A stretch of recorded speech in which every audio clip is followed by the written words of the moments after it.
So we're back on the record in 2024 CR 2974, State versus Hector Casanova. All right, Mr. Casanova, here's the thing. And I want you to hear me clearly, right? I am not your attorney. The document that has been given you is a copy of the indictment. I'm not to give you information about your indictment. That's the indictment. That's what we're here for. So any questions that you would have about that indictment, you're going to have to answer those for yourself. Otherwise, the person who will be telling you about what the indictment means and what the numbers are, that will be an attorney. Do you understand? I do not understand. Oh, what that means is, for example, we can go off the record. I'm giving you a hypothetical.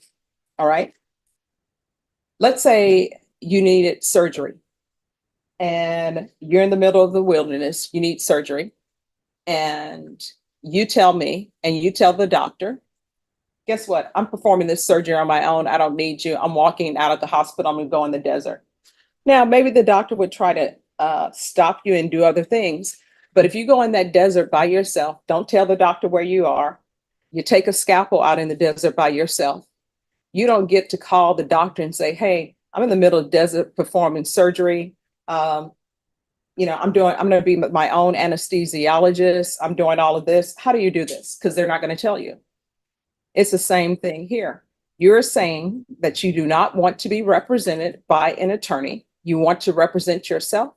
So that motion, that indictment, I'm not to tell you anything about what that indictment is. The state is not to tell you, oh, this is what this indictment. Stop everything. This is the first major turning point. The judge just used a surgery in a desert analogy to explain the danger of self-representation, and the defendant still says he doesn't understand. That is a giant legal red flag, because once a judge believes a defendant may not fully comprehend waiving counsel, the court has to slow down. This isn't just courtroom patience, this is constitutional protection in real time. Question for viewers. At this moment, do you think the judge is being incredibly patient or already realizing this is headed for chaos? Interview 1. This indictment means this is the range of punishment.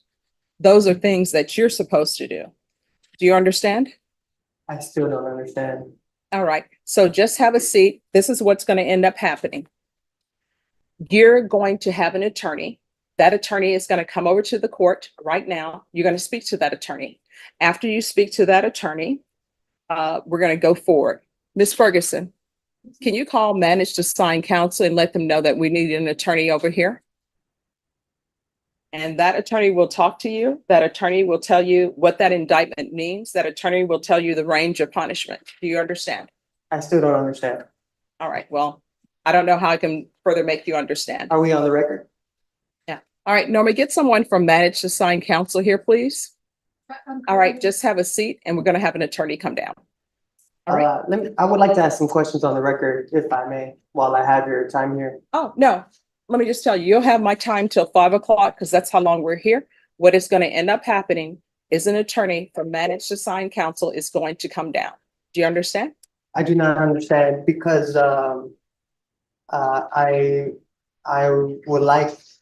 don't feel like I am needing an attorney because I'm here to represent myself as the flesh and breathing man, Hector Casanova Jr. Let's see.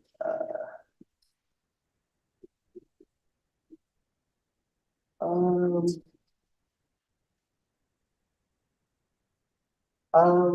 right. So let the record of the court show that I, Hector Casanova Jr. Second.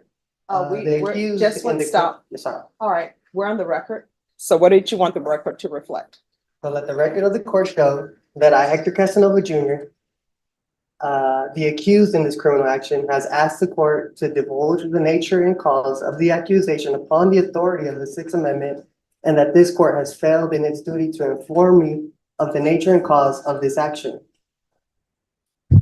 Furthermore, let me let stop the record you. also show. Mr. Casanova, let me ask you a question. Have you been given a copy of the indictment? I believe so, yeah.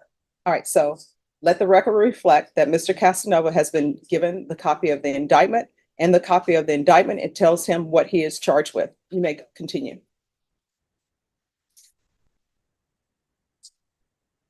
These charges, are they, civil? Is this a civil charge or a criminal charge? All right, that is something that if you had an attorney to represent you, they would be able to tell you. What the court can tell you is that you are in a felony court and this is a criminal court. Okay.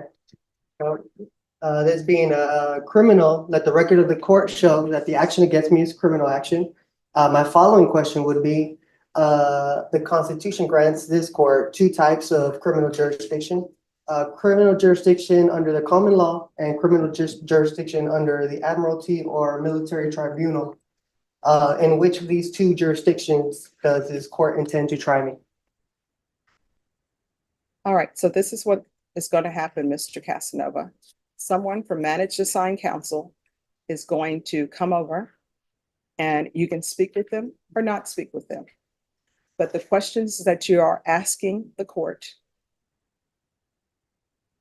are not, some of them are not in any shape, form, or fashion related to the fact that you're in a criminal district court. Do you understand?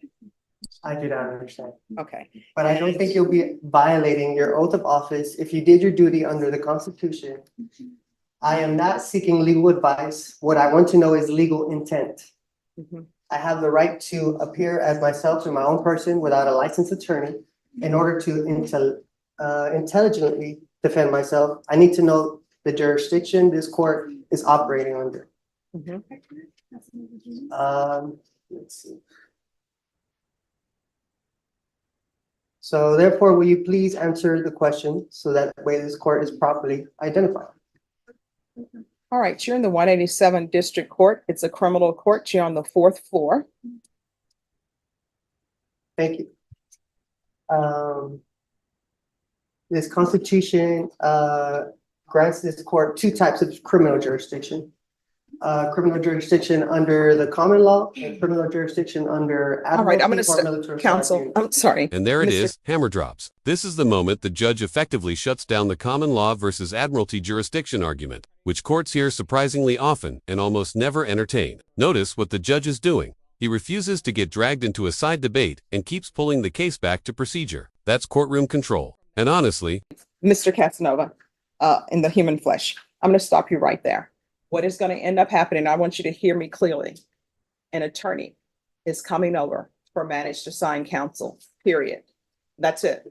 So have a seat. Managed assigned counsel will come over. Do you understand? Yes or no? I do not understand. All right. Do you understand what it means to take a seat? I do understand. All right. So take a seat. Yes, ma'am. Thank you. All right. So Mr. Casanova, Mr. Bonk is going to be your standby counsel. And that's someone that if you have questions, you can ask him legal questions or what you may have. Thank you for your consideration. All right. Uh, And he informed me you wanted to place something on the record? Yes, for the record, I wanted to make it known that I'm here on special appearance under threat, duress, and coercion. All right. Who threatened or coerced you to come to court? The county of Bear, Texas. How State. so? Well, if I don't come here, then warrants will be placed, which I will be kidnapped and held hostage, and I do not want that. So that's why I'm here under special appearance to clarify any misunderstandings and to let it be known where I stand on the record. Okay. Is there anything else? I said everything that needed to be said. Okay. All right. So what we're going to do is we're going to recall your case in 1 month. It's going to be a discovery setting.